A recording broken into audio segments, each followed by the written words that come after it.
modelagem no local, bancada, plano de trabalho e modelagem por revolução. Agora a gente vai fazer a prateleira interna, as portas e o puxador através da modelagem por revolução. Então, para isso, eu vou aqui para o corte, vou criar os planos de trabalho, que serão os referenciais da altura da prateleira interna. Então, eu venho aqui em plano de referência, vou criar o primeiro plano e o segundo plano. Eu vou criar também um plano de referência a partir da base da minha bancada. Então, vou colocar ele aproximadamente aqui, ajustar a altura dele para 10 centímetros, está ótimo. E vou alinhar a este plano de trabalho o fundo da minha bancada. Ok. A altura da prateleira, vocês ficam livres para escolher a altura que vocês quiserem, ou ainda vocês podem parametrizar, como a gente já viu nos outros exercícios. Então, só relembrando, para eu fazer a parametrização das informações aqui dentro da família, eu vou criar uma cota, eu vou medir deste plano até este plano, vai ser a altura da prateleira, e deste plano até este vai ser a espessura da prateleira. Dou um ESC aqui para sair do comando cota, seleciono essa cota e vou criar um novo parâmetro, altura da prateleira. Ok. Vou selecionar essa cota, espessura da prateleira. Vou diminuir aqui a escala para esse escrito não ficar tão grande. Lembrando que para quem quiser fazer a parametrização da família, isso requer uma modelagem com um processo um pouco diferente. Porque, por exemplo, se eu for alterar este parâmetro aqui, vou colocar 50 centímetros, vocês vão ver que a varredura que a gente tinha feito antes, ela se modificou. Então, para quem for fazer parametrização, lembrando que tem que ir fazendo a construção dos planos e travando os referenciais. Então, vou dar um Ctrl Z aqui. Então, vou criar uma cota aqui, até o plano de referência, e esta vai ser a altura do pé. Para ele entender que essa informação não pode ser alterada.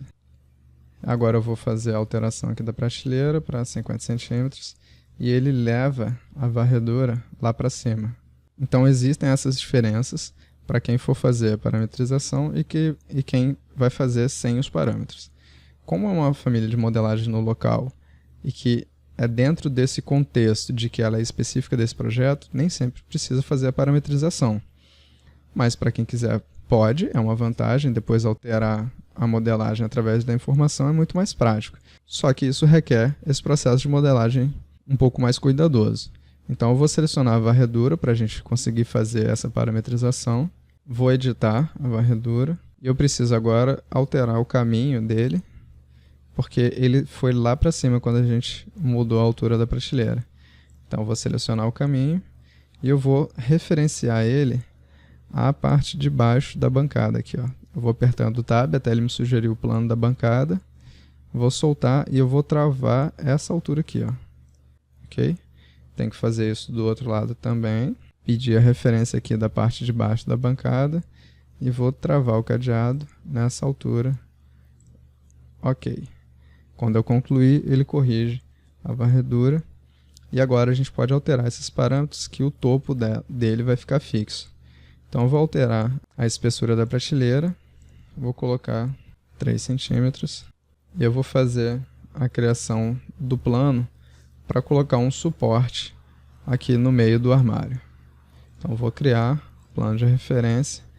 Vou pegar aqui a partir da metade da largura e trazer aqui para cima. Como eu falei, existem vários métodos de modelagem dentro da família, mas nesse caso aqui eu vou fazer pela extrusão, por ser um pouco mais prático, e porque os pontos referenciais eles estão de certa forma fixos. Então eu vou aqui em criar, extrusão, o plano que eu vou selecionar vai ser o plano da parede, eu vou trazer essa prateleira até a ponta do armário depois. Então eu vou fazer a construção da prateleira, mas eu vou tirar o cadeia para eu conseguir travar os cadeados a cada etapa que eu concluir.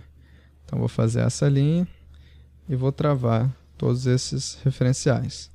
Faço essa linha e travo os referenciais. Vou trazer essa linha até mais ou menos aqui. Vou travar o referencial do plano. Vou levar ele até aqui embaixo e vou travar o comprimento dessa linha. Levo ela até o outro lado. Travo o cadeado. Levar até o plano. Travo o cadeado. Vou sobrepor o plano e vou travar o cadeado. E vou concluir aqui travando o cadeado.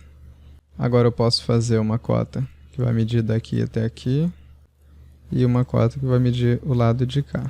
Vou apertar ESC para eu conseguir selecionar a linha e vou alterar o tamanho deste lado para 1,5 cm. Vou selecionar a linha e alterar o tamanho desse lado para 1,5 cm.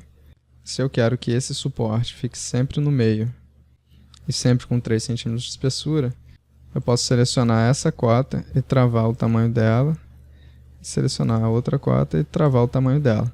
Dessa forma ele vai ficar sempre preso ao plano de referência central e com 3 cm de espessura.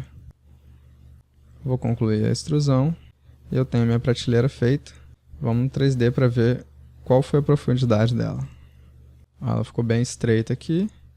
Vou selecionar ela aqui e vou para o corte lateral para alterar a profundidade. Eu vou trazer o limite da extrusão até o final do armário. E vou travar o cadeado para ele entender que ele sempre vai ter essa espessura. Certo? Aqui no 3D vocês podem ver como é que está ficando. Eu vou configurar a materialidade dele. Vou deixar aqui essa pintura branca. Certo? Agora a gente vai fazer a porta do armário e o puxador através da modelagem de revolução. Vou voltar aqui para o corte. Vou fazer uma porta simples, sobreposta ao armário aqui, só para a gente ganhar tempo, até porque isso não é muita novidade para ninguém. Então vou aqui em criar, extrusão, vou selecionar como plano de trabalho o próprio armário que a gente está fazendo. E vou desenhar aqui a partir do plano que a gente criou na metade até a ponta do armário. E vou colocar aqui 2 cm de espessura da minha porta. Ok, vou definir o material branco. E agora a gente vai fazer o puxador aqui em criar através deste comando de revolução. Então vou clicar aqui em revolver. E aí o plano que eu vou escolher como referencial da altura do puxador vai ser a espessura da prateleira. Então eu vou escolher aqui este plano e automaticamente ele pede que eu vá para uma vista perpendicular a este plano. Então eu vou aqui para a planta do primeiro pavimento e eu consigo ver aqui o limite da porta e a altura dele vai ser a altura daquele plano. Então eu vou criar uma linha aqui afastando 7,5 cm, só para eu posicionar o meu puxador. Vou avançar com ele 4 cm, que vai ser a profundidade do meu puxador. Vou dar um zoom aqui para facilitar a visualização. E agora eu vou fazer o desenho que vai ser o perfil da minha revolução. Então eu vou deixar aqui 1,5 cm. Vou entrar com ele aqui 1,5 cm e vou deixar aqui para dentro 1 cm. Eu não vou levar até o final, porque quando ele fizer a revolução, quando ele rotacionar esse perfil, eu tenho que ter a espessura do meu puxador. Então eu vou deixar ele com 1 cm de espessura, por isso essa medida aqui fica meio centímetro. Para o puxador não ficar quadrado, eu vou colocar esse arco aqui no final, com meio centímetro de tamanho, e aí eu preciso apagar essa linha aqui e corrigir o comprimento dessa linha até este ponto. Então esse aqui é o desenho de perfil da metade do meu puxador. Então a gente vai aqui em linha de eixo e eu vou dizer que o eixo de rotação está na metade do meu perfil. Para facilitar vocês entenderem como que funciona isso daqui, eu vou para a vista 3D, que quando eu concluir ele vai girar esse desenho em torno dessa linha e eu acho que vocês vão entender melhor como que funciona esse comando. Então vou dar um OK, certo? Ele girou aquele desenho que a gente tinha feito em torno do eixo central e assim a gente criou o puxador aqui. Eu posso definir que esse puxador vai ser de madeira E se eu quiser, eu posso selecionar esses dois objetos e espelhar através deste plano. E eu já tenho minhas duas portas com o puxador. Ok, pessoal?